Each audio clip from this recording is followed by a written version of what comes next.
Assalamualaikum warahmatullahi wabarakatuh. Perkenalkan, nama saya Rio Hossein Firmansyah, NIM E2019-2102 dari Ekonomi Syariah 3. Di sini saya akan menanggapi materi apa yang telah disampaikan oleh Bapak Abdul Wadud Nafis LSMEI tentang inflasi menurut perspektif ekonomi konvensional dan Islam. Pertama, apa itu inflasi? Inflasi adalah kecenderungan naiknya harga secara umum dan terus-menerus dalam waktu dan tempat-tempat tertentu. Jadi, inflasi itu naiknya harga secara umum. Dan itu berlanjutan secara terus-menerus dalam waktu dan tempat tertentu. Macam-macam inflasi itu ada 3. Yang pertama berdasarkan sifatnya atau laju inflasi. Yang kedua berdasarkan penyebabnya. Yang ketiga berdasarkan asalnya. Yang pertama, inflasi menurut laju berdasarkan sifatnya. Ada 3, yaitu inflasi merayap atau di bawah dari 10%. Yang kedua, inflasi menengah itu 10% sampai 30% per tahun setahun. Yang ketiga itu inflasi atas, yaitu dari 31% sampai 100 lebih dalam setahun. Itu dari laju inflasi. Yang kedua, tentang penyebabnya inflasi. Penyebab inflasi itu yang pertama itu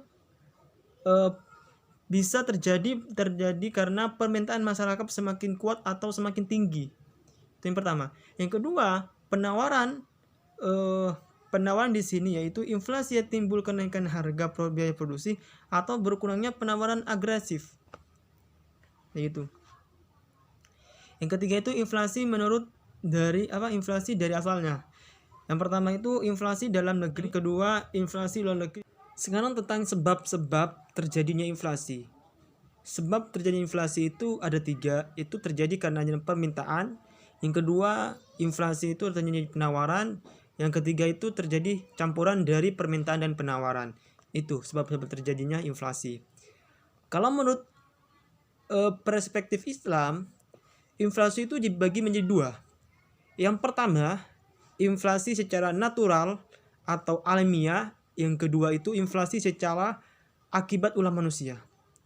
Apa inflasi secara natural, secara alamiah? Yaitu inflasi karena terjadinya secara hukum ekonomi, seperti adanya permintaan yang semakin tinggi dan adanya penawaran kayak gitu. Kalau secara ulah manusia, itu inflasi diakibatkan keserakahan manusia tersendiri. Seperti contohnya karena adanya korupsi dan juga pajak terlalu tinggi dan sebagainya. Itu akibat ulah manusia. Dampak inflasi tersendiri itu bisa mengakibatkan kepada fungsi uang, juga fungsi tabungan, fungsi pembayaran di muka, dan fungsi unit perhitungan. Itu dampaknya. Yang kedua itu melemahnya masyarakat dalam menabung. Karena apa?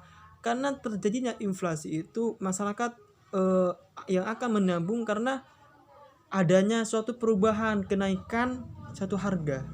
Sedangkan solusi inflasi itu biasanya pemerintah menggunakan 2 cara. Yang pertama menggunakan kebijakan moneter dan 2 kebijakan fiskal.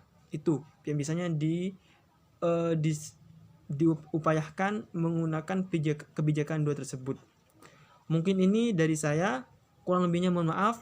Wallahul musta'an ila sabilir rahman. Assalamualaikum warahmatullahi taala wabarakatuh.